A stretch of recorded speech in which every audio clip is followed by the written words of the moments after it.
it really surprises me that I really quite enjoyed Noah, because despite the fact that a lot of people don't like it, and I'm not particularly fond of Russell Crowe, I thought it was pretty decent.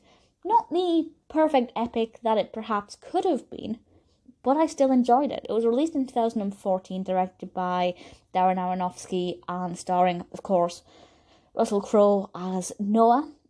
Absolutely sensational cast. Among others, we have Jennifer Connelly, Ray Winstone, Anthony Hopkins, Emma Watson. Absolutely incredible.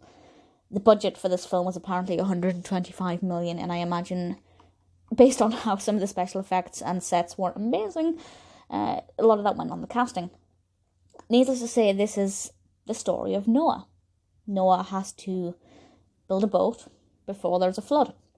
And I think one thing I want to address first is that it's not the most religious film I've ever seen. I am a spiritualist. I'm a believer. If this was, if God was mentioned in every second sentence, it wouldn't bother me.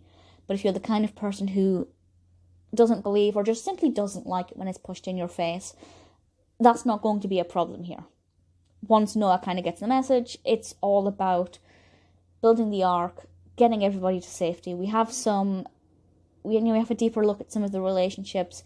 We get to know Noah's sons a little bit more, including Ham, who is my favourite named son. And we meet a lot of other characters in more detail, Methuselah, and so forth, which, compared to other versions of Noah that I've seen, I think this one's the most detailed. I can't vouch for how 100% accurate it is based on the biblical tale, but from my memory and from what I expected, it's pretty accurate with a couple of creative licenses. Certainly it's very vast. The sets are not perfect, but pretty incredible.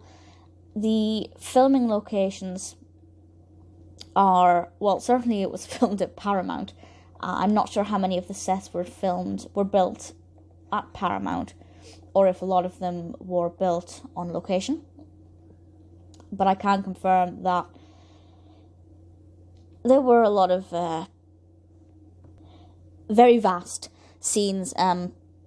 Certainly the ones that are filmed in Iceland are beautiful, really gorgeous to look at. It's incredible to think that a lot of these landscapes actually exist. In terms of the excitement of the narrative, I think it ebbs and flows. It's pretty gripping for the most part. It kept me engaged. I think a lot of the relationships with other characters and how they developed and, what the flood meant to their relationship and threatening it, I wasn't that engaged, I wasn't that bothered. I was primarily just interested in seeing how the ark was constructed, seeing how some people thought Noah was obviously off his head because there was no way this could ever happen, that there is not going to be a flood, we're not going to help build the ark, get a grip. I liked seeing how those characters developed and what the outcomes were for them. And that was pretty good. Costumes, really liked.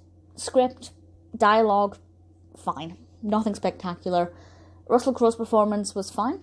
I'm not his biggest fan, but I liked his performance good enough. Same with Emma Watson. It's a decent enough film. So if you've been thinking about watching it, but you've been put off by the pretty high abundance of negative feedback, I'd say give it a go. I think it still has a chance. I thought it was pretty decent. Not the best ever. Probably wouldn't watch it again, but I'm glad that I've watched it. I enjoyed the time I spent watching it. So if you're on the fence, definitely give it a go, particularly if you like, biblical epics or Noah or anything. Not one I'll watch again, but I'd still say it's not as bad as people are saying.